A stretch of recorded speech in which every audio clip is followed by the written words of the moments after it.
السلام عليكم ورحمة الله وبركاته. كيفكم حبيباتي؟ إن شاء الله طيبين في أحسن حال. اليوم إن شاء الله راح نسوي مع بعض كريم للبشرة جدا جدا رائع وممتاز للوجه، بيعطيكي نضارة وصفاء، وكمان راح يفتح لك لون بشرتك، ومفعوله جدا جدا رهيب للبشرة. نقول بسم الله ونشوف إيش مكونات الكريم. عندنا أهم عنصر اللي هو العنصر الأساسي، عندنا القهوة التركية. احنا نعرف ان القهوة التركية يعني صارت تستخدم في مجال التجميل بشكل كبير، من ناحية صنفرة اللي هي سكراب، ومن ناحية الماسكات، من ناحية أحيانا بتدخل في كثير كثير كثير من وصفات التجميل. في اليوم إن شاء الله راح نسوي كريم القهوة. كريم القهوة اللي هو هذه هي ملعقة كبيرة من القهوة التركية، ملعقة كبيرة من القهوة التركية، وكمان عندنا ملعقتين طحين أبيض أو دقيق أبيض، ملعقتين طحين أبيض، ومعانا اللي هو الفنجال الكبير موية، الفنجال اللي نشرب فيه الحليب اللي يجي أكبر حجم موية. عرفتوا يا بنات؟ هذه هي مكونات الكريم تبعنا. طبعا راح نسويه على النار بإذن الله تعالى. أنا مجهزة هذه الطاوة، هذه مخصصتها للخلطات، هذه هي مخصصتها للخلطات. راح أضيف كل المكونات مع بعضها وأخلطها على البارد لحد ما تندمج. نقول بسم الله. بعد كده نحطها على النار. عرفتوا كيف؟ بسم الله. زي ما قلت لكم مفعولة جدا جدا رائع هذا الكريم، مجرد ما تستخدميه تستمري عليه راح تشوفي نتائج جدا جدا مبهرة بإذن الله تعالى. وراح نضيف كمان الموية. بسم الله الرحمن الرحيم بهذا الشكل. والحين راح أخلطها على البارد. بعد كذا راح أحطها على نار هادية لحد ما يتماسك معانا ويصير زي قوام الكريم بالضبط. المهم انك تحرصي انه ما يكون فيه تكتلات عشان يكون معانا كريم ناعم من اي تكتلات. والحين هذا هو حبايبي، حطيته على نار هادية وابتدي استمر في التقليب علشان ما يحترق مني. لازم تكون نار هادية بهذا الشكل، وايدك فيه باستمرار علشان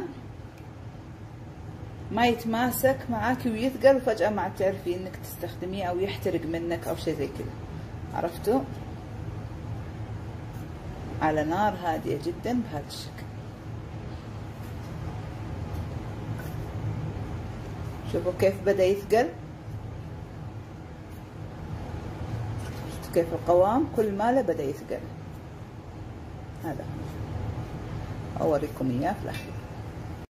وهذا هو حبايبي بعد ما انتهى. شوفوا كيف جدا رائع رائع رائع هذا الكريم يا بنات بشكل لا تتخيلوا. طبعا أنا حطيته في علبة قزاز وكمان لها غطاء. الحين راح أخليه يبرد تماما، يبرد تماما. بعد ما يبرد نهائي ممكن انك تستخدميه على طول، يعني تاخذي منه جزء تستخدميه لبشرتك والباقي تحفظيه في الثلاجة، تحفظيه في الثلاجة. وكمان مدة حفظه يا بنات مدة 5 أيام، 5 أيام ما راح يخرب منك نهائي بإذن الله تعالى. عرفتوا كيف؟ يعني هذه طريقة حفظه، طريقة حفظه انك تحطيه في الثلاجة، ممكن في باب الثلاجة مع الأغراض مو مشكلة. مدة حفظه 5 أيام، تستخدميه بشكل يومي، تستخدميه بشكل يومي. طريقة استخدامه يا بنات انه زي ذا الحين مجرد ما يبرد تماما راح اخذ جزء منه اللي يكفي الوجه والرقبة، اخذ جزء منه بملعقة اللي يكفي الوجه والرقبة.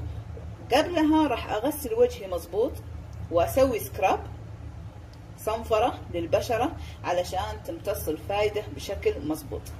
طبعا وانا اسوي السكراب اغسل وجهي بموية دافية حرارتها اقدر اني اتحملها، يعني تكون شبه حارة شيء بسيط اقدر اني اتحملها علشان تفتح مسام البشرة.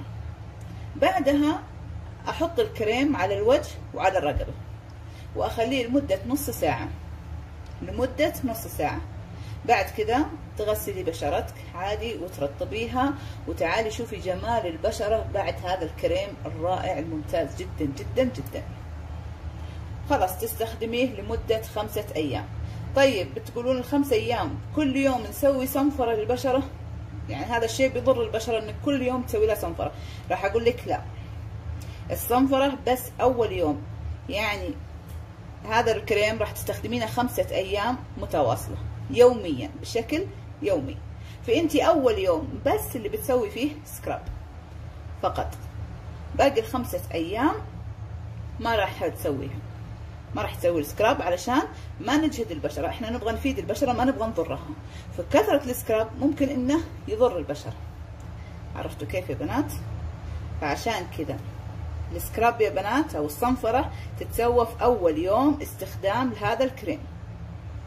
باقي ال4 أيام ما راح تسوي فيها، على طول تغسلي بشرتك بس بالصابونة او بالغسول اللي انت متعودة عليه. بعد كذا تحطي الكريم على طول.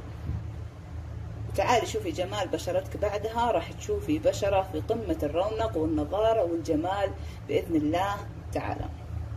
إن شاء الله يا رب أكون أفدتكم، وإن شاء الله أكون يعني أعطيتكم معلومات كلها الكافية بإذن الله تعالى عن هذا الكريم الرائع اللي يستاهل التجربة عن جد. والسلام عليكم ورحمة الله وبركاته.